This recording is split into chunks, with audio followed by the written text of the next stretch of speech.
What's going on, everybody? This is the Believe in Blazers podcast brought to you by Bet Online. Episode number 9. I am Stephen Vaughan. I am with my co-host, Torey Jones. Catch me on Twitter at Stephen_VON. Catch Torey at Torey Jones YT on Twitter. Torey, what's going on, man? Blazers 4-0. Everyone's feeling good. A lot of positivity right now in Rip City. So I wanted to get your thoughts. How are you feeling right now about Portland? Living the high life, Stephen. Living the high life, man. 4-0 first start in, 23 years, man? 4-0? Feels surreal, and they have a real chance to continue their winning ways. They have 3 more home games, and they've beaten some good teams. So hopefully this is the team that they are this year, because I could go for a successful Blazers season. Dude, that would be nice, man. And, it's good. It's good for you. I was a little down on the Blazers this year, but, I'm happy. I'm happy that they're 4-0, and it looks like, they're winning in different ways, right? And that's the thing that's nice is it's not the same thing that we've seen over and over and over with the old Terry Stotts regime, and even last year with the Chauncey Billups at the start of the year. So we're going to get into that real quick. But of course, just want to let everyone know that this podcast is sponsored by Bet Online, and basketball is back, and Bet Online remains your number one source for all your sports betting needs this season. You'll always find the latest odds, team matchup info, player news, and game trends at Bet Online. And as your continued source for all sports wagering information, Bet Online features live betting, free contests, and giveaways all season long. Always the fastest and easiest way to bet all your favorite sports and events, whether that's NFL, NBA, NHL, MMA, tennis, boxing, golf, anything. They got it all. Head to betonline.ag to join and receive your 50% welcome bonus with your first deposit. Make sure to use the promo code BELIEVE. That is BELIEVE, BLEAV, to receive your rewards. Bet Online, where the game starts. And we love those guys over there at Bet Online, and we appreciate their support. We appreciate your support. So let's just get into this, Torey, right now. Blazers right now, we're recorded on a Tuesday night. Blazers 4-0, just beat the Denver Nuggets by a lot in a kind of a weird game. But I just want to get your thoughts, Torey, on what you're seeing right now from Portland that you think can be sustainable for the rest of the season. Because, I talk about this, you talk about this, like, the way Portland is playing is a little bit different. What do you think is sustainable this year to continue the success for the Portland Trail Blazers? I think the style of play is sustainable, and I think the style of play is better. They're mixing up defenses. That's something I had a problem with in previous years, how the Blazers just ran out one defensive scheme and offenses had an easy time building a rhythm. They're making the same reads off pick and rolls all game. They're going up against the same coverage, and it's very easy to scout before a game, heading into a game, if you know the Blazers are going to run, say, drop scheme the entire game. So the changing up the defenses, I've always thought is a good thing. It, I think, took Denver out of their offensive rhythm there in the third quarter. The Blazers were mixing in some zone, mixing in some different stuff. And I think just throwing out different defensive looks is a good thing as long as you can execute them somewhat. And I think the Blazers have still made some mistakes, but their defense has been solid. I think they're rated 9th in defensive rating right now, due in part to throwing out different looks that teams aren't ready for, and it's thrown teams off their rhythm. So, yes, teams might figure out the Portland Trail Blazers a little bit more as we go forward, but just mixing things up defensively is a positive. That's a part of their style of play, and then the ball movement on offense is really hard to guard. When Damian Lillard struggled in Game 1, other guys stepped up. When Anthony Simons struggled in Game 2 or Game 3, Damian Lillard stepped up, and enough other guys were able to step up to get wins, but they're moving the ball. Multiple guys are getting involved. You got multiple guys that can attack off the dribble. So it's a multifaceted team-based offense right now, and it's a team that plays on the defensive end as well. That's what the best teams in the league look like. Yeah, I just want to clarify, the last podcast we did after the Kings game, I said I was a little worried about Damian Lillard. I can officially take that off the table. I'm not. I thought that first game, I think you're right. Like you mentioned, he might have been a little bit hurt. Like something might have tweaked in that first game. I think you're right. Like Dame's obviously back. I had no worries about it, but it was just worrisome to see in the first game back. It didn't look right, but he's obviously back. He's back to his great self. The thing I liked was their last game against the Nuggets. Anthony Simons goes off in the third quarter, right? He goes crazy, and yet Damian Lillard had more points than Anthony Simons, and we don't even talk about it, right? Like he's already back to that level of dominating on the offensive side, and Anthony Simons was the talk. Like that is a big for me. The thing that I love right now with Portland Trail Blazers, and I think this is huge, is Josh Hart. We talk about how he's just good at everything.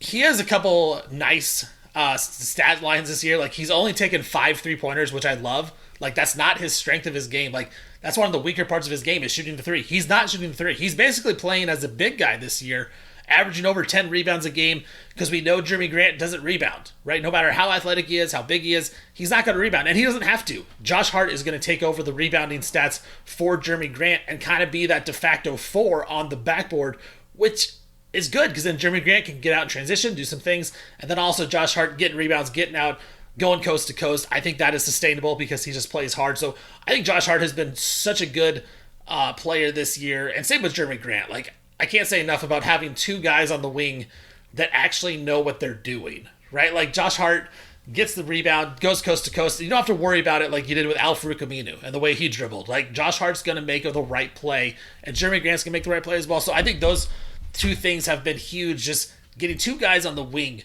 that actually know how to play basketball at a high level. I think that's such a good step for Portland this year, and it's obviously sustainable because they are 2 vets in this league. Yeah, and I think they are making the game so much easier for Damian Lillard. I love Josh Hart in the starting lineup right now because I think he's helping generate some quality looks for Dame. As you said, we didn't really talk much about Dame, or at least Blazer fandom didn't talk a whole lot about Dame's 31-point game last night. He had a quiet 31 points. I felt like against the Phoenix Suns, where he had 41 points, it was a quiet 41 points. I was talking to a Suns fan during that game. He said, wow, Dame has 41? It feels like he doesn't have that many.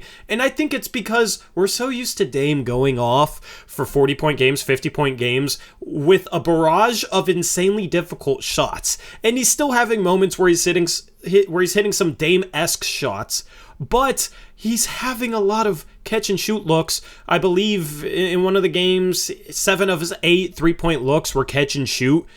When have we ever gotten Damian Lillard that many catch-and-shoot threes before? And it's because you have a guy like Josh Hart who can handle the ball and who can create, and Dame can play off of that. But then also, Hart has gotten this starting lineup playing with a little bit more tempo and a little bit more pace due to him just grabbing those boards. He's averaging 10 rebounds per game right now. Grabbing those boards and then pushing the ball up the court before the defense is set, and then looking for guys like Damian Lillard, Anthony Simons filling the wings. And Dame has gotten some good opportunities off of that, some layups off of that, some open catch and shoot threes. And I love Josh Hart is just that glue guy to help out a Damian Lillard and an Anthony Simons, help them get shots. He was a part of Anthony Simons's run there in the third quarter, just handling the ball, pushing the ball up the court, and was getting a lot of his looks off a catch and then maybe making one dribble move, but most of it was started by somebody else.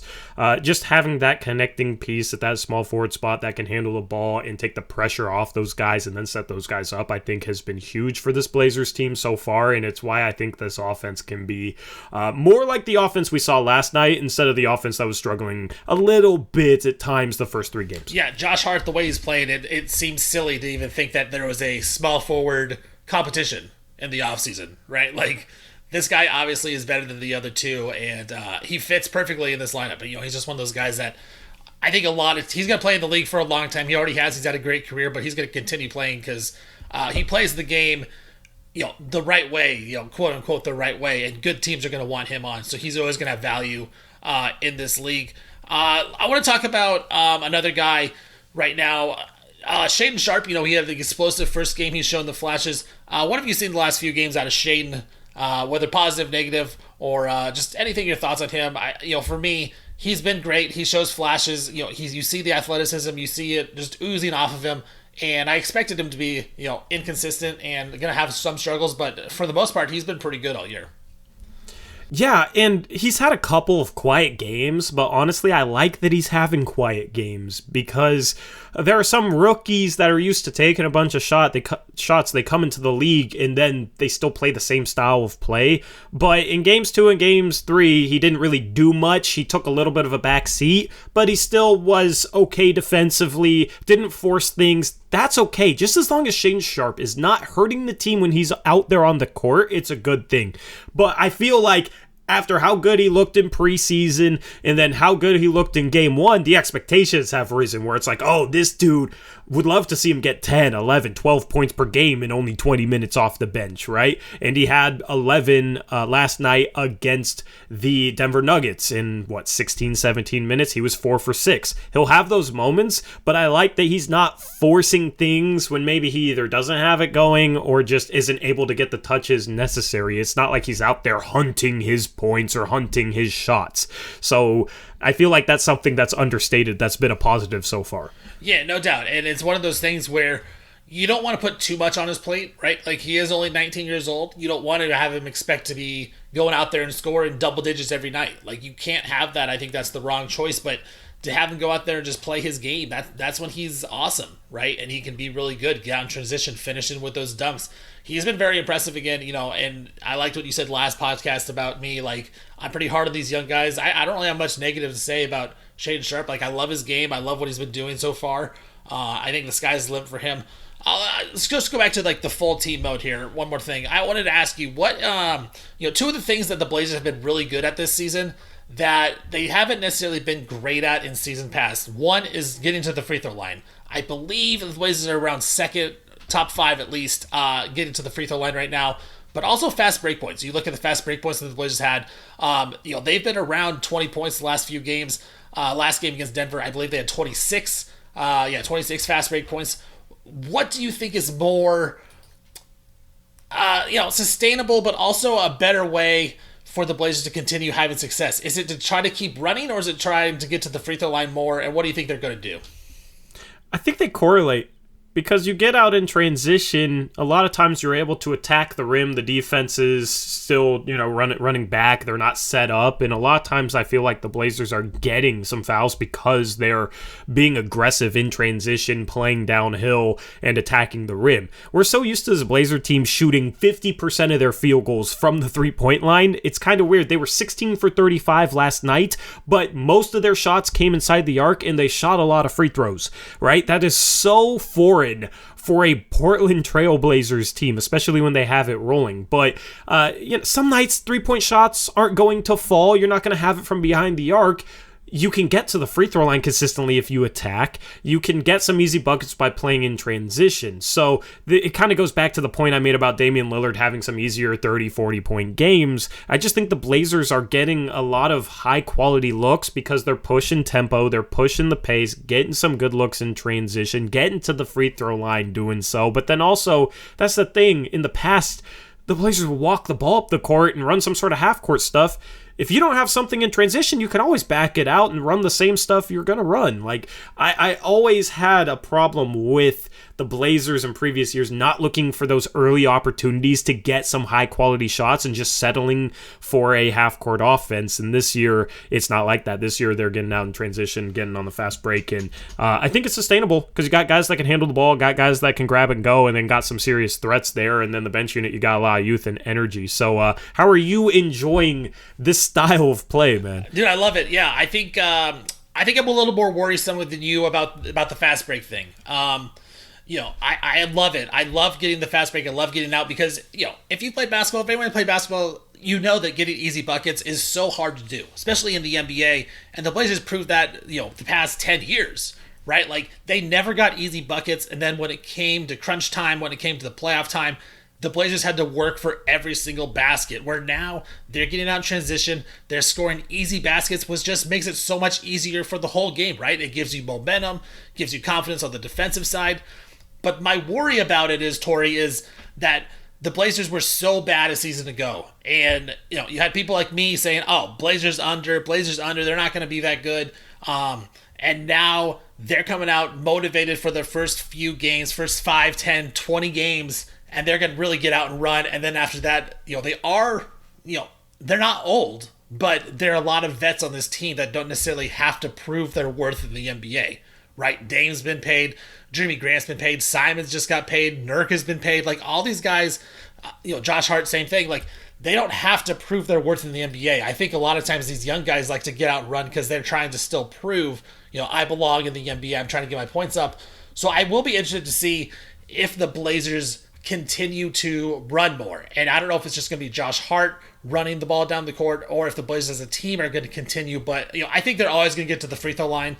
Dame's the man to get to the line. He can always do that. Simons has shown improvement. But when it comes to the fast break, Torey, I am a little, I'm not going to say worried, but I'm going to say I am interested to see if they continue to run at the pace that they are, just because, I think it's exciting, a brand new year. So they're just excited to get out there. Yeah, I just don't think you can really compare this team to the team that started the season last year. But what about a teams before, right? Like Dame has never really been a guy that wants to get out and run. Yeah, but who do you have? You got Maurice Harkless, Al-Farouq Aminu. Those guys can't handle the ball. Obviously, Nurkic isn't going to handle the ball. And then CJ McCollum is more of a half-court player. He loves his isolations, will take multiple dribbles, trying to set somebody up with crossovers. He wants to put somebody on his victims unit highlight, right? Like, CJ plays a slow style of basketball. I don't think Anthony Simons plays as slow of a style of basketball as CJ, and we saw, like, he makes quicker decisions. He is more of a catch-and-shoot three-point guy than CJ was. CJ could have knocked those down, but Simons has a heavier diet of that. But then also he just makes quick decisions, and you can tell he likes to run more. Like, he plays more in transition. He's not as much of a half-court isolation scorer. He's more of an opportunistic, like, either I'm going to have a three-point shot or they're going to close out on me. I'm going to attack and just drive straight downhill. If we run a pick and roll, I'll take the mid-range pull-up or floater if it's there. But if the big comes up too much, I'll blow by him and get to the rim. We saw 2 examples of both of those scenarios to get him going in that third quarter against Denver with Nikola Jokic not knowing how to guard him off a pick and roll. So I think already there, having that type of guy next to him is a positive. Josh Hart obviously loves playing hard in transition, and you say, like, he has nothing to prove, but did you hear Damian Lillard's quote on him about pickup basketball, man? You know how, like, you played, I played, there's always that guy that's just super competitive. Honestly, it was kind of me back in my day. I'm crazy competitive. Josh Hart apparently in pickup games is like kicking stuff and getting mad and like playing insanely hard, and he's just like a competitive guy like that. You know, he's that type of guy in a pickup game that's going to take it seriously like it's the NBA Finals, and Dame was talking about how he loved that. I have no worries about Josh Hart being a competitive guy, but that's why last year I talked about how the Blazers didn't have enough competitive guys on the roster to set that tone. Like, Norman Powell wasn't competitive last year. Robert Covington can play defense, but he's not going to handle the ball or play an up-tempo. Like, he's not going to push and transition or do anything like that. He's basically just a spot-up three-point shooter. So I think you just have a different DNA with this team, and I think they're showing that DNA. I'm not worried about them. Like, they're going to have moments, games where they come out flat, but I think this is just who they are. Yeah, no, I'm not worried about it again, but I'm interested to see how it goes. But you are right about Josh Hart. We all know that guy who, I've played against plenty of guys that they won't finish an open gym until they win, right? They have to finish on a win, but at the same time, if you don't try your hardest, they're going to try to fight you. So, like that's what Josh Hart is, it seems like, and it's awesome to see, right? I think this, just going back to the trade of CJ McCollum, and getting Josh Hart, like, it's looking better and better day by day. That's a whole nother conversation, but to get Josh Hart in there, and he's just such a better fit next to Damian Lillard, because for all the good things Dame does, Dame isn't necessarily going to be a guy that is going to get after it on the defensive end and get the ball and push right away. Like, Josh Hart fills those needs, and you talk about CJ, like, CJ doesn't do that either. So Josh Hart does the little things that Dame doesn't necessarily do. So it's a great fit with the Blazers, and I just love the way he's played. Josh Hart's one of those guys where, like, you watch him from afar and you appreciate how good he is, but then you get him on the team that you follow or the team that you watch, and you see him night in and night out, and you really appreciate all the little things he does, right? Like, he is just that type of player. I love what Josh Hart has done.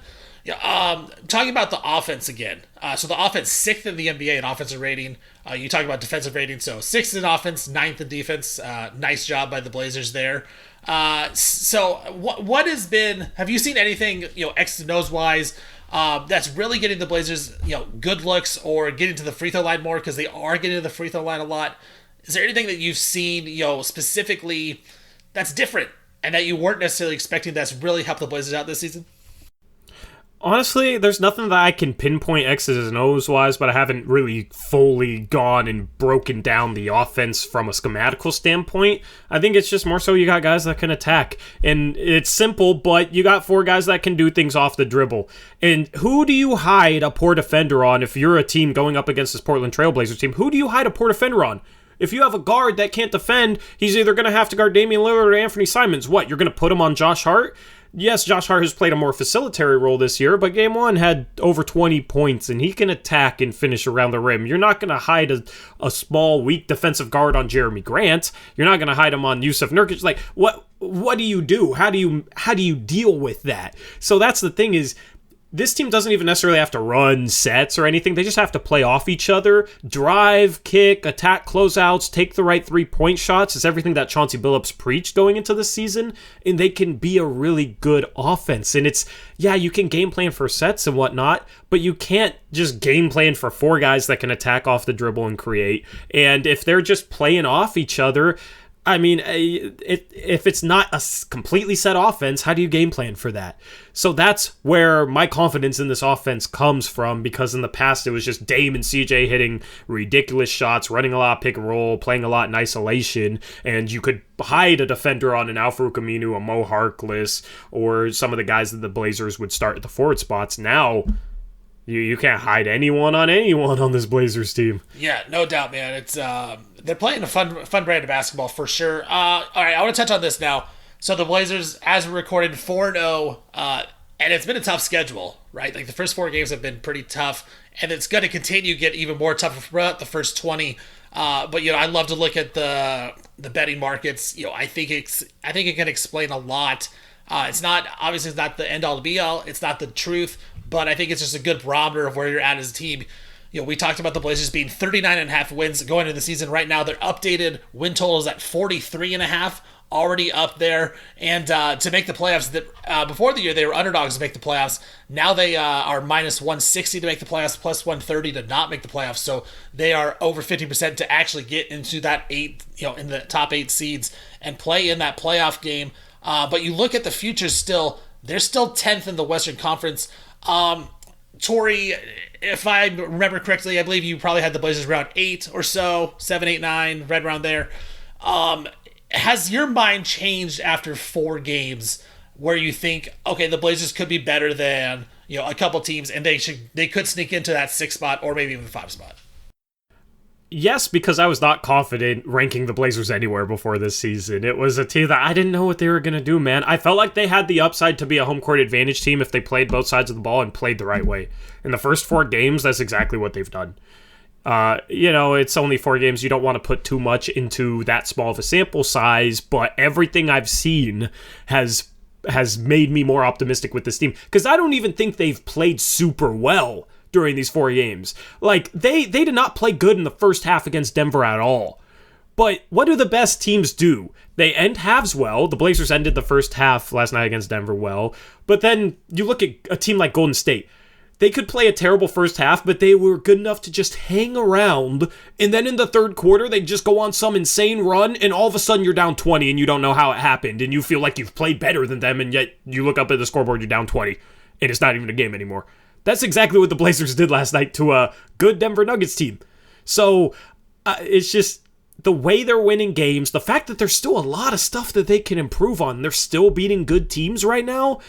Yeah, I'm taking the over on that 43.5. I'm betting for them to be in the playoffs. I don't think, at this point, they're dealing with a play-in situation. If they keep this up, they're battling for home court advantage. I always thought this team had this upside. I just didn't know how soon it was going to click, but it's already clicking. What about you? Are you really buying this? Yeah, I mean, we talked about the preseason, and I think I was a little more worried about the preseason than you were. I wasn't taking it super serious because it is the preseason, but there were things that alarmed me. And I think right now I'm in the same spot as I was at the preseason games. Like, it's been 4 games, and the Blazers have played well for 4 games and have got 4 wins. But it's only 4 games. It's an 82-game season. So I'm not ready yet to jump off what I said. I said they were the 10th best team in the West. I might be wrong about the Lakers. I think the Blazers might be better than the Lakers now, and I could put them at 9. But I'm not willing to go any higher yet. And I know it makes me sound negative, but that's just kind of how I feel. I just think right now it's too tough and it's too small of a sample size to say, all right, the Blazers are for sure going to be in the playoffs or going to be, competing for that home court advantage. I don't think they're that type of team. I still don't. I do think a lot of it has to do with, they are coming out and they're playing very hard here at the start of the year, trying to prove people wrong, which, I was told a lot of times by Blazer fans that's going to happen. And that's happened for so many years that Portland comes out and plays really hard to prove all the doubters wrong, which is great. But I just, I still have some worries about the defensive side of the ball. I know they're 9th in the NBA defensive rating. There's still some things that worry me. The fact that they aren't very deep. Nurk hasn't been in like super bad foul trouble where you have to go small against a bigger team or you have to put in Drew Eubanks against a bigger team. So for me, like, my view has changed a little bit. Like, I'm definitely more positive. Like, how could you not be? Right? Like, how could you not be more positive after watching this team after 4 games? But I'm not going to say that my mind is completely flipped and that I think that they're going to be a top 8 team. I still think they're probably in the play-in, and I still think they're probably 9 or 10 in the Western Conference. I think after 20 games, if they're still playing this way, I probably will change my mind a lot. But right now, Torey, 4 games, I'm not going to overreact to 4 games where, like you said, they played well, but they still didn't play awesome. Like, there's room for improvement, but there's also room to regress and not be as good. So for me, like, I'm still on the more negative side. I think 39 is probably wrong as a number of the win total, but like, I think they're right around 41 wins, like 41, 42, and I think that's kind of what they are. And we'll see what happens when adversity hits. Like, no adversity has hit so far this season, like big time adversity, right? Like, they haven't been down by 20 points or 15 points or lose by a big amount. See how they were down 15 points in one or two of these games. They've been down, I think, double digits in 3 of the 4. No, I mean, but I meant like, get down and then just like lose a game by 15 and then have to bounce back the next night, right? That's what I was meaning by that. I didn't mean to say, I meant to say lose by 15 points. Lose by 15, 20 points, get blown out of the game. How do you bounce back from that? It's been a good start. So I will say positive start, but I'm still not buying quite yet. Yeah, well, I want to do a little deeper dive on some of the specifics of what you're not buying. But first, I know you don't need me to say this, but anybody that puts out their opinion on the team that's negative and willing to, take the brunt of that, I respect, because I've been the negative guy in the past that's taken heat for it. And, I don't agree with you, but I respect that you are willing to just speak your mind, man. And not enough people are willing to just speak their mind. I feel like too many people are worried about, like, oh, what are the Blazer fans going to like, or what do they want to hear? And they try and be a little bit of a people pleaser. Like, I love it. We get to debate this, which is awesome, which is absolutely awesome. So respect to you for putting your take out there. I just want to know, defensively, in regards to Anthony Simons specifically, because I've been impressed with his defense, getting through screens, but he's also stronger. He's moving his feet well. I think would you say he's been a good defensive player the first 4 games? Because I think he has. I'm just curious what your thoughts are. Yeah. And whether or not you buy that, like, long term. Yeah, I think he has been. I think Josh Hart helps him a lot, right? Like, I think knowing that he has people on the backside to, help him out, I think is really helpful for Anthony Simons. I think he's been good, right? I agree with you. I think he's been good this season. I don't know how much I buy of it yet. I think a lot of it has to do with, this team, I really feel like had a lot to prove. And I think they're coming out and they're playing really hard at the start of the year. So after 20, 25 games, they are going to have nights, like you said, where they're lethargic and they don't necessarily play hard. I want to see those games and see who steps up and who motivates the team to get going a little bit. So for Anthony, it is nice to see, like, he's definitely changed his body. He's definitely changed his game a little bit to fit next to Damian Lillard. Is it sustainable? I mean, yeah, it is, but I'm not ready to say he's going to be a good defender after 4 games. Yeah, but I mean, just as long as he's solid, that's good enough playing next to Dame. Like, he has to be at least average, right? Like, he has to be able to hold his own against a really good guard. That way Dame doesn't have to guard anybody. Like, Dame can be the guy guarding the non-offensive threat. And I don't think Dame's been as bad as he's been in the past in some seasons. Like, I wouldn't say he's necessarily been a good defensive player so far, but that's the thing when the Blazers play a lot of zone is Dame isn't, tasked with doing a whole lot. But, I mean, you look at the starting lineup, I think Nurkic has been very quietly solid defensively. Jokic 9 points in 27 minutes against Nurkic last night. Nurkic played 35 minutes and did not foul out. I didn't see really anybody giving him credit for that. There's a lot of people out here that's always talking about Nurkic can't stay on the floor because he fouls too much. 9 points for the MVP going against Nurkic, and he played 35 minutes. We gotta give him some credit for that. Give him props for that, man. Nurk was awesome, and he always plays relatively well against the Nuggets because he does hate them a lot. So yeah, no, it's again, and I've said this too. For all the hate I have of Nurkic can be a really good player, and when he was healthy before the leg injury. Like I told you, he's probably a top 20, 25 player in the league. That's how good he was. And he'll never get back to that level. I just don't think he has athleticism anymore. But defensively, he's a very smart defender. He's in the right position, so he definitely can help. There's just a lot of things that bother me about him, but man, he was awesome against Denver. There's no doubt about it. Yeah, absolutely. I mean, I'm just looking down the starting lineup. I think Simons and Nurkic have been solid, and I think they will continue to be solid. Josh Hart and Jerami Grant have been good. Right, and then on the bench, the Blazers haven't even had their best defensive player this entire time. So it's you add him into the mix, what's that going to be? And we're talking about how hard they're playing. Gary Payton II plays his butt off. All right, I love Josh Hart for being the heart and soul of the team. That seems like what he's becoming and how hard he plays. You throw Gary Payton II into that. I mean. You got him off the bench. He's a phenomenal defender. You got Justice Winslow, who's a good defender. Sharpe's been okay. He's been solid for a rookie. I mean, personnel-wise, this is a team with defensive pieces. And then schematically, the stuff they're doing and how Chauncey has them playing, there's been a lot of hiccups because they're trying to run a bunch of different stuff and they probably don't have some of it fully down yet. But I expect room for improvement there as they get used to running some more, weird zones and doing different things on the defensive end. So I think that's going to make them a better defense down the road too. That's why I'm buying the defensive stuff is because personnel-wise, I think they are an above-average team in terms of their defensive personnel, and then they're doing creative stuff. I do want to ask you about the zone defense real quick, Torey. You talked about that. They've been running, I wouldn't say a lot of zone defense, but it seems like they've gone to it every single game. I don't necessarily like that. I don't like zone defense. I think it's more of the lazy way to play when you're actually trying to win basketball games. Do you think that is a thing that the Blazers can do all season long where they can switch it up and go zone for a few possessions? Sometimes I feel like Chauncey stays in zone a little too long. But what's your thoughts on zone defense in the NBA? Against teams that shoot the ball extremely well and can space things out, it's tough because that's how you beat a zone. You space it out and you knock down threes. So against the Los Angeles Lakers, it works because they can't shoot at all. Against Denver isn't the type of team it works against, and they got some quality shots, but I think more so I just look at it as a tool to throw an offense out of rhythm because all your man-to-man offensive sets, all your base offensive sets don't work against a zone.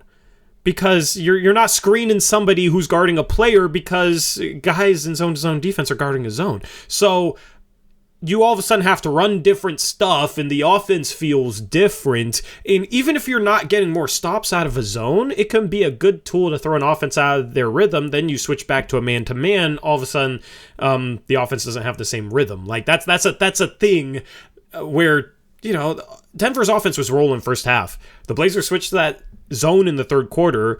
Denver still got some good looks, but then you combine just throwing them a little bit out of rhythm and then what Anthony Simons did to them, the Blazers had a good defensive second half. But that's the key for Chauncey is knowing how long to run it, knowing when to run it, knowing who to run it against. But the Blazers have athletes that can cover ground, and that's what you need in a zone defense. I think personnel-wise, they have good personnel to run some zone. It's just going to be interesting once teams start to game plan for it, potentially, if teams start to pick it apart more. But that's the thing. You throw it out there and teams look ready for it. Okay, you switch back to a man-to-man. Yeah, no, that's the worrisome part for me is just to stay in it too long. I think smart teams should be able to destroy zone defenses, and it works against the Lakers because they're pretty dumb offensively. They're a dumb team, and so it didn't work. For the Lakers, they were missing shots. That's why I was surprised like Denver couldn't really get rolling. Like you said, they're getting good shots, weren't necessarily making them. But I agree with you. Like I just don't want them to stay in the zone too long. I feel like when you got to win real time basketball games, real big basketball games, you can't be dropping back in zones. I feel like those teams are going to get destroyed later on in the season. But that's just another thing look forward to. With the improvement on defense, Torey, you talked about the starting lineup, just how you think even the below average defenders are playing pretty well right now. Blazers 9th in defensive rating. I think we all probably expect a little bit of regression going forward. What do you think this team's defensively? We didn't really put a pinpoint a number on it before the season of what we thought they could be defensive rating wise. Do you have a sense of what you think this team could be defensive rating? Midway of the season or the All-Star break? I think they can be a top 10 defense. Oh, so you think they actually could stay at 9? I think they can be a top 10 defense. They've played 4 good teams without their best defensive player, and last game they also didn't have Justice Winslow. I mean, yeah, maybe you expect some things to regress a little bit. Maybe the zone defense gets figured out a little bit. But that's the thing is, like, when I look at this 4-game sample, yes, it's a small sample, but it's like, what's going to change where all of a sudden the defense isn't the same? Our team's going to make more shots? Well, Denver was hitting shots last night, took them out of a rhythm. Like, yes, a team could have a hot shooting night, but that's the thing. Even top 5 defenses have some bad defensive nights. No team in the NBA is always locking down teams every single game. I don't know how it doesn't get better, because you're going to add Gary Payton II to this. He's phenomenal, and I don't know, like, this team's still making mistakes that are fixable, and I expect them to clean up some of those mistakes. So I feel like they can be a top 10 defense. I'm not going to predict that. Right. Yes, I'm copping out of that. It's not super bold, but I think they can be. They're sitting here at 9 right now, and I think it's sustainable and could be a little bit better if they play some bad teams finally and get Gary Payton II back. Yeah, I mean, call me crazy. I think this team could be a top 15 defense. Like, I think it'd be right around 15. Average to maybe even above, a little above average this season. Like, I think you're right. They got athletes, and the thing about Chauncey is we always talked about motivation. Like, motivation is one of those things, like, I think is a little bit cheesy. I don't think it necessarily works in the pros. I've made some jokes about, like, the Detroit Lions on Hard Knocks, how Jamal Williams is crying in training camp, and I thought it was one of the dumbest things I've ever seen in my life. And now you go and look at the Lions and they suck, because guess what? Motivation really does so much. It's about the... Hey, they've been in some games. They've been in some... They almost beat Philadelphia. They've been there. They just can't get over the hump. They're 3-3 against the spread, I believe. So it's, whatever. So they've kind of been in games. But, like, motivation only goes so far, right? Like, you need the talent. But I do think that Chauncey Billups has been a good... Like, he's got these guys to play hard. There's no doubt about it. But they're also very talented. Right, we touched on Jerami Grant and Josh Hart. They're very athletic, very talented, but, like, even a guy like Shaedon Sharpe, we talk about how talented he is. He plays hard and he's ultra athletic. I think you got to give Chauncey Billups some credit. So I think you're right. I think it is pretty sustainable that this team is going to play good defense all season long. I don't necessarily think it's going to be top 10. I think it's more top 15, but I think it's really good. So far this season, I think it can stay pretty solid this year. That's kind of what we always said. Like, if the Blazers can get a top 15 defense, they're going to be fine, because that offense is going to be great. Do you think it's more likely the Blazers have a top 10 offense or a top 10 defense at the end of the year? Top 10 offense still. So that hasn't changed. That hasn't changed. But they have a legitimate chance of being top 10 in both. And if you're top 10 in both, that's like a 50-win team. That's a championship contender. Like, you... Yeah, that's you're not dealing with a play, and you probably got home court advantage. Historically in the NBA, you have to be at least a top 10 defensive rating team to even compete for an NBA championship. There's been one exception. That was the Lakers when they had Kobe and Shaq. So Blazers don't have that. So they got to get to that top 10 if you want to be a championship-level team. Yeah, but even if their offense is 5 to 10 and their defense, with adding GP2 and all that, still regresses back to average, that's still a playoff team. That's still a team that wins more than 43 games. So I think it's very realistic. And you brought up that number. That's their over/under win total right now. Like, I think that's a very reasonable over. If you want to use Bet Online, and maybe it's easy money. I don't know. That's a term we throw around over on my YouTube channel over there on Blazers Uprise. I'm not. This isn't betting advice or anything, but maybe you want to make a play on that. I don't know. But it's just gonna be fun. And my whole thing going into the season was we're gonna wait and see how this team plays. And every year there's a team in the NBA that surprises people because you look at their roster on paper before the season and, it doesn't look phenomenally great, but the result is greater than the sum of their parts because the team plays a cohesive style of basketball, they play really well off each other, and then they play defense. And you look at the Memphis Grizzlies last year, nobody had them as a 2 seed. Everybody was saying they were going to be in a play-in game. A lot of people thought they actually didn't get better going into last season. I was one of those people, right? But then John Morant breaks out. Okay, cool, now they have a star. But when John Morant didn't play, they were something like 20-6. Because their offense was a team-based offense that was cohesive and just generated good quality shots. So it was still a good offense even without their offensive star, and then those guys played defense. So without John Morant, that team doesn't look special at all, but it still was a really, really good team last year. I feel like the Blazers are that team that's just cohesive, that can play good enough defense, and then when you got stars like Dame and Ant last night was phenomenal, then you have the offensive firepower, but even, if one of those guys rests or miss a little bit of time, you still got enough pieces on this team that should you just move the ball, attack, create, you got enough creation ability, still should be able to have some pretty good offensive nights. So that's why I'm buying this team. I just feel like they're that team that everybody slept on due to how they looked like on paper, and the cohesion of the entire unit and the way they play, their style of play, going back to what I opened this podcast with, is going to generate a lot of wins. Yeah, I mean, I think it's too early to look at standings unless you want to screenshot the Blazers in first place and you want to post that.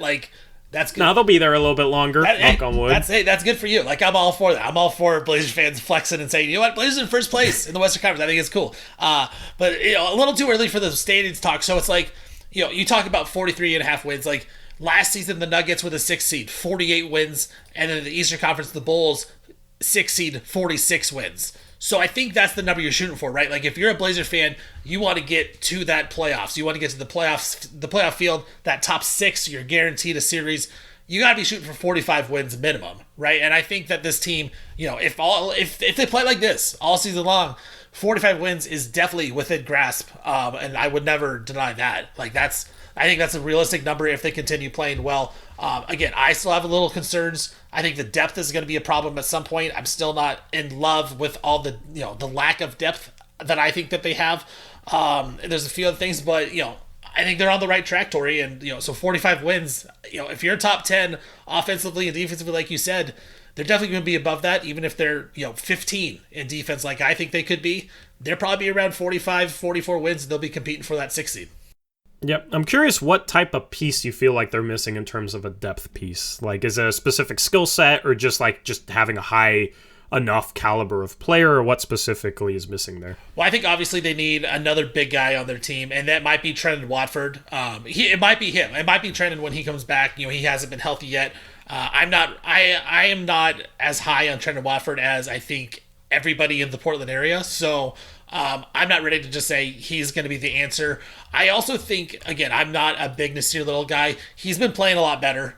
I told you last time, Torey, just let me know when he starts playing well, and then I'll be impressed. Oh, Steven, he's playing well. He's playing better, yeah. Thank you, yeah. He's been playing well. He's been actually making plays off the dribble, like that little fadeaway he's got from 15, 18 feet. It's nice, man. I think they need another 3 to 4 position, like a small forward, power forward type guy on their team. Nasir Little is good off the bench, but I think they need another guy like that and another big. I think guard wise, I don't necessarily think they need another ball handler on the team. Josh Hart, I think, could help fill that void. Anthony Simons, Dame was splitting the reps. I think they're fine there. I think they need a couple more front court pieces, because I do think at some point, I can't rely on Nurk to play 82 games. I can't rely on him to play 75 games. I think at some point, I don't want to say he's going to get injured, but you're going to have to rest guys at some point. You can't just play him 82 games. This is not how it works in the NBA anymore. And there's going to be games where Nurk gets in foul trouble, and it's going to be a lot of Justice Winslow at the 5, which I think against some teams works great, but against other teams, it's going to be very hurtful. And I think Denver would have been it would have been very interesting to see if Nurk got in foul trouble and Winslow was playing. what they did with the backup situation of that. Because Winslow has been so good as like a backup big guy, but he can't handle a guy like Jokic. So I would have loved to see that. So I just think another big guy and maybe another, 3 or 4 on the team is desperately needed. Yeah, but here's the way I look at it, man. We're talking about backup big spot and then maybe a backup forward. Like, I think Nas can be the backup forward. You got Wiz. I'm okay with that for now. Maybe it's not enough, but I think they figured that out by the trade deadline. That's good that we're talking about the back. We're talking about roster construction, and we're talking about what the Blazers need. It's like, they could use like a bigger, a better backup 5 and move Eubanks to the 3rd string or whatever. That's good, because even good teams have question marks off the bench. Like Milwaukee has had questionable benches in years past. Phoenix, I think this year has a questionable bench. They played well tonight. Jock Landale was awesome, but they have a questionable bench. So even some of the better teams, it's like they have bench question marks. We're talking about a backup figure. Like, that's good. Because in the past, it's been Al-Farouq Aminu can't shoot consistently enough. Keep teams honest. Neither can Maurice Harkless. I mean, throw it back to the Mason Plumlee days. He was not the answer at the starting center. That Nurkic trade was still phenomenal. But then it was like, we've had some really bad benches in years past, and now it's you have pieces off the bench still. Like Gary Payton II comes back. You got him. You got Sharpe. You got Winslow, Nasir Little. I think it's a quality bench, and they've played defense. It's just, how can you make that a top 10 bench in the league? Because if you have this starting lineup with a top 10 bench, then you're sitting pretty. But I mean, buyout season comes around, this team is winning games. You could be looking at signing a backup big man, or potentially in a trade, backup big men are somewhat easy to get.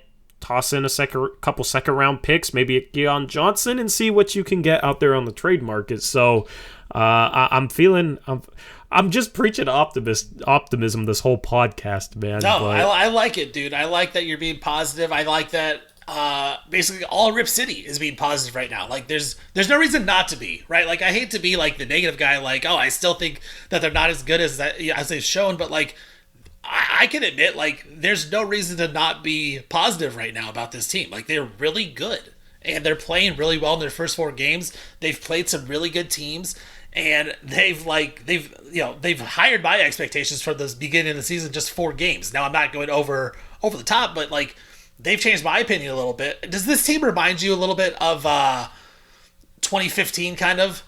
That starting lineup was so good, and the bench had such a problem. They go out and they trade for a Flalo, but then Wesley Matthews gets hurt. Like, does it remind you of that type of team where I think this bench is better? You think this bench has been good? Like, statistically, this bench has been good. So that I don't really fully buy how good the bench has been statistically. I don't think they'll be that good, but I mean, in games 2 and 3, Shaedon Sharpe had the highest plus minus. Which, you can't read too much into plus minus, but that shows that, like, he's playing with a bench unit that doesn't even have their mid-level exception signing, and the bench unit is doing just fine against some good teams. So I feel like this team has more of a bench than that team, and also I feel like this team is harder to guard. Because a lot, like, LaMarcus Aldridge would get his, but what, he's going to shoot turnaround mid-range fadeaways? Like, okay, get a hand up and whatever, and maybe send a double team and then rotate out. Like, Batum and Matthews were shooters. Rolo didn't do a whole lot. But this team has 4 guys that can just attack and just gets you caught in rotations and scrambling and attacks closeouts, and it's tough. So I have more confidence in this team than I had in that team. Yeah, interesting. I mean, I love that 2015 team. Like, I thought that was a legitimate, really good team when they traded for a Flalo. Who was their 6th man that year before a Flalo, though? Well, it was a Flalo, Alan Crabb. Alan Crabb, Darrell Wright. Yeah, Chris Kaman, Steve Blake, Myers Leonard. That was the bench. Like, that I did not like that bench at all. That bench was poor. So, before the Wesley Matthews injury, like, they needed that backup. They go out to get a Flalo, and he would have been perfect as backup there. But yeah, I think you're right. I think this team definitely this year has a better bench so far right now. I will say this though, Torey, looking at minutes played real quick, I think it's, we could probably wrap up here pretty soon, but looking at the minutes played, it worries me a little bit. I want to see the minutes down a little bit. Does it worry you at all that, the starting five is all averaging over 30 minutes a game. Justice Winslow's at 25, and then Shaedon Sharpe is 15, and that's it. Like, the bench isn't getting a lot of playing time. Like, does that bother you that the starters have to play so much so early on this season? Not really. Do you think it'll? Do you think I still think they're working? Do you think it could come back to haunt the Blazers at some point? Like, we've seen. I mean, they're playing good teams. Like, the starters didn't play a ton last night, right? Yeah, let me look at this box score. Grant played 36. Nurkic, Dame, Hart played 35. Like, that's okay. You know, you got 4 minutes of garbage time. But they've been playing some good teams, so I think they've been slightly overplayed. And then once you get Gary Payton II back into the fold, like, he'll be able to eat up a couple of minutes from each starter, I think. Because that's the question, is, like, where does his minutes come from? A little with the bit bench everybody, not playing a ton. Yeah. Yeah, a little bit of everybody. So I think it's fine. Yeah, because, I mean, look, if you're looking at right now, Josh Hart, 30... I mean, they did have the overtime game against Phoenix, which adds to it as well. But Josh Hart, 37.5. Simons, 37.5. Dame, 37. Jerami Grant, 36.5. Nurk, 31.5. Like, that's a lot of minutes for your starters, especially at the year. And that goes to my point of, like, I think they're really out to prove something here at the start of the season to get off to a quick start. Yeah. I mean, more blowout wins means a little bit more rest, though, so let's get some more of those. Yeah, I don't know. It's hard. We'll have to see how many minutes per game they're playing at the end of November, because November is really tough, and then you're going to get GP2 back. Trendon Watford's going to come back as well, so you're going to have a couple more quality pieces off the bench. Obviously, Peyton's going to play, and Watford's going to be a guy that's thrown in depending on opposing lineups, but I don't know. Like, Shaedon Sharpe's a rookie. I think you have to build trust in him as a coaching staff to know, like, okay, he can go out there and get the job done. Nasir Little was rusty, didn't play for 7 months, so he was still working his way back into things. So I think it's a product of a bunch of little things, but it'll be interesting to see if Chauncey Billups truly does have a winning team for the first time in his young coaching career. How many minutes are his starters actually playing? Yeah, Chauncey, I think so far, if I had to give him quick grades, A-, B+. Like, he's been really good this year, and I think that's going to be a big decision for him on how to play so many guys. You got to shorten those minutes. We've seen in years past, just with Dame having such a big shoulder load. I know the load isn't as big this year, as he has a lot of help around him, but you still don't want to play Dame. He's averaging 37 minutes a night. You can't play him 37 minutes a night at 32 years of age. I think that's just the wrong decision, even for Dame, who is, he's just he's a crazy guy that's just awesome at basketball, and he's a freak and athletic, and it probably won't affect him, but we've seen the playoffs before, it has affected him going forward. So that's another thing I'm looking for going forward, is just how he manipulates the minutes for some people. I think it'll be, hopefully it'll be a little bit less for the main guys. We talked about the schedule, Torey. I said they'd probably be like 3-5 or something after the first 8 games. The first 7 games. Well, I asked you first 7 because they have the rest of this 3-game homestand, and then that's game 7. Yeah, look at the schedule. The homestand ends against the Grizzlies after 7. I think I said 3-4 best case scenario, probably 2-5. That was looking way off. So your boy's wrong on that.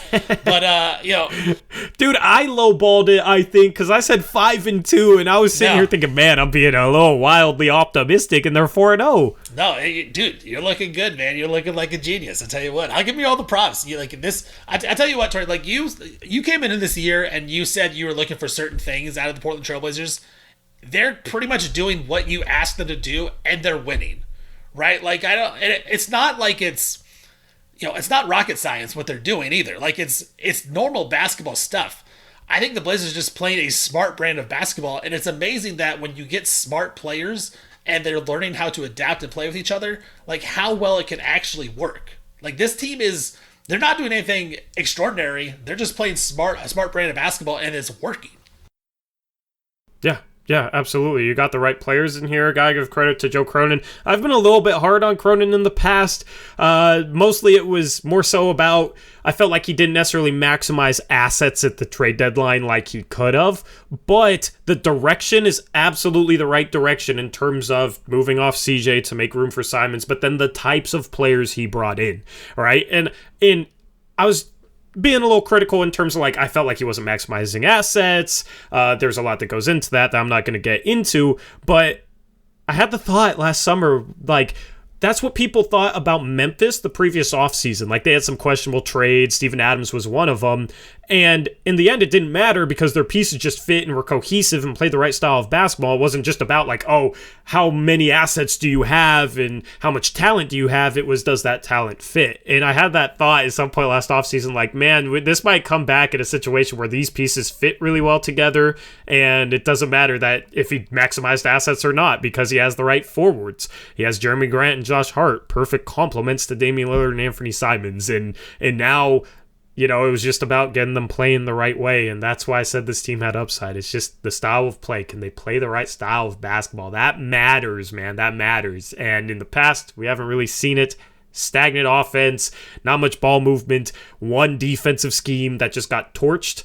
It's so refreshing. I'm so happy to see this style of play. Yeah, I mean, I think that CJ trade doesn't look as bad now. Definitely not as bad.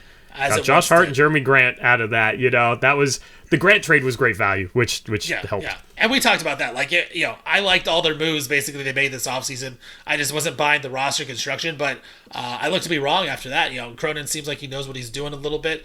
You can still argue the Powell-Covington trade didn't get back the pieces that you would like. I'm fully willing to admit that, but I think that the CJ McCollum trade, that trade was such a good move by Joe Cronin because they just had to get off the Dame and CJ thing. And they had to try something different. And it's working right now after 4 games. So that'll be exciting. The next time we record probably going to be next Tuesday again. So they'll have 2 more games, Heat, Rockets. So we can just talk about going to the 7 games. Now that they're 4-0, Torey, end of the road trip. They got the Heat on Wednesday, the Rockets on Friday. Then they get a couple days off. And then they take, 4 days off. Oof, what are we going to do? What are we going to do in those days? I'm going to relax. Hopefully I'll be enjoying a 6-0 record. I tell you what, you'll probably be dropping player preview videos and I'll do something player video-wise. profiles, dude. Go check out. I want to do an analytics video and just look at the analytics from the first 6 games at that point. So that's probably something I'll do. What you need to do is you need to go in and look at why Jerami Grant sucks at rebounding. You told me to do that. I think that's. Have you figured it out yet? No, I can't because the first game of the 4 rebounds per game. The first game of the year, he rebounded really well. And we talked about that. Justice Winslow was the 5. He rebounded really well as the power forward on the team, and you needed as the tallest guy out there. But he hasn't done it since. Josh Hart has taken all his rebounds. So I don't know, man. I can't figure him out, but. See, that's fine though. Josh Hart can rebound the power forward, That's the thing, Grant can rebound like the point guard, and Dame and Simons can rebound like a shooting guard, small forward. That's kind of how it goes. Grant had 1 rebound last night. Oh, I don't get it, man. No, 2. I can't shortchange him. 2 rebounds in 36 minutes. I don't get it, man. But like I said at the top, Josh Hart has been so good. I mean, obviously Dame's the MVP of this team, but Josh Hart is a close second in MVP. I'm not joking. I think he has been that good. All right, so they got the Heat, the Rockets, the Grizzlies. 4-0. Torey, what are they going to be at the end of this road trip? 6-1. I think they beat the Rockets, and then the Grizzlies are a tough team. Heat are a tough team. I know the Heat have struggled, but you still got Jimmy Butler, Kyle Lowry. You still got some pieces. I think they split those 2 games. And, dude, it's weird, because saying that feels pessimistic. Saying that they're going to be 6-1. What in the world is what is happening to me? I mean, that's the thing. If they're 7-0 after this stretch, I wouldn't be surprised. That, and that's just it's weird to even say. I didn't think that they'd have 7 wins till about game 20 on the season. So to even have a shot at 7-0, I think is so impressive, right? It's just so impressive. I think you're right. I think just after watching this, I can't imagine they run off the next 3 games. I think they lose somewhere and they get tripped up. I think 6-1 is the correct answer. So yeah, I agree with you. 6-1. They'll split with Miami and Memphis. They're so good at home. That's another thing I forget. It's just last season was such a fake year that I think I forgot how important home court can be for Portland. And not that I wasn't sleeping on Dame, but Dame's awesome and he's back and he's great and he's towards the top of the league. So I think you're right. I think they probably split those games, beat Houston. They're 6-1 after that, which is very impressive. Yeah. I mean, I can imagine 7-0, but they beat the Suns, who tonight blew out the Warriors. Beat them 134-105. They blew out the Clippers 112-95. They beat the Dallas Mavericks on opening night, the Suns team, and the Blazers beat them. right? So after this homestand, they play the Suns 2 more times, and that's the final 2 times for the year. That's on November 4th and 5th, back-to-back nights in Phoenix. I can't see it going to 9-0 because Phoenix is legitimate, but they've already beaten Phoenix once. Yeah, man. Dude, I'm trying not to get overly optimistic, but it's hard not to, man. Like, I'm trying to take you take you here with me. That's the thing. Deep down, I am a Blazer fan. Like, I grew up in the area. Like, I love the Blazers. Like, I want them to be good, and I want to be wrong. And it's hard to say that, that they're going to start losing games because the way they're playing, it's different. But yeah, I mean, that road trip will be fun to watch, because they have played 2 games at home, 2 on the road. And the road games were definitely they were more troublesome than the home games. So the road games will be a lot of fun. But yeah, man, I think 6-1 is a good start to the season, great start to the season. And not only that, but you've beaten the Lakers, you've beaten the Kings, and those are 2 of the teams that I think will be competing for that play-in spot. If the Blazers do end up in that play-in spot, you already got to win over them. So I think that's big going forward. All right, so with that, Torey, you got anything else to add onto this, or ready to wrap this thing up? I'll just plug my YouTube stuff. You can subscribe to my YouTube channel, Blazers Uprise. Just go on YouTube, search Blazers Uprise, and the Blazers are uprising right now, so it's very fitting so far this season. And then we do video versions of this podcast. If you're listening to the audio version, we do it on my second channel, Blazers Uprise Live. There's a live on the end for our second channel. And then Steven, you want to plug anything? Yeah, I'll plug some stuff. Yeah, of course, obviously, catch this podcast wherever you get podcasts, and we appreciate all the support and everything out of you guys. You guys are great fan base here in Portland with all the support, and then the videos as well on YouTube.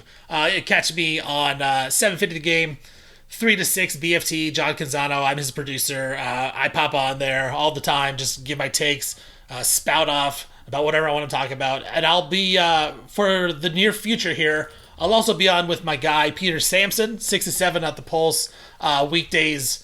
Not every day, but most weekdays he's on 6 to 7 every night. I'll be his producer for that show as well for the time being since we lost a guy. So I'll be doing that. I'll be on Bet the Game on 750 The Game, 9 to 10 a.m. on the weekends. Mostly betting stuff. I do touch on the Blazers as well, usually on the Sunday edition. I just kind of give a wrap-up of that. So catch me on that. And then, of course, on Twitter, at Steven_VON. Questions, comments, concerns, anything, just hit us up. We are more than willing to interact with all of you. And with that, this is the end of episode 9 of the BLEAV in Blazers podcast, presented by betonline.ag on the BLEAV Podcast Network. For my man, Torey Jones, I am Stephen Vaughan. Thank you all. Have a great day.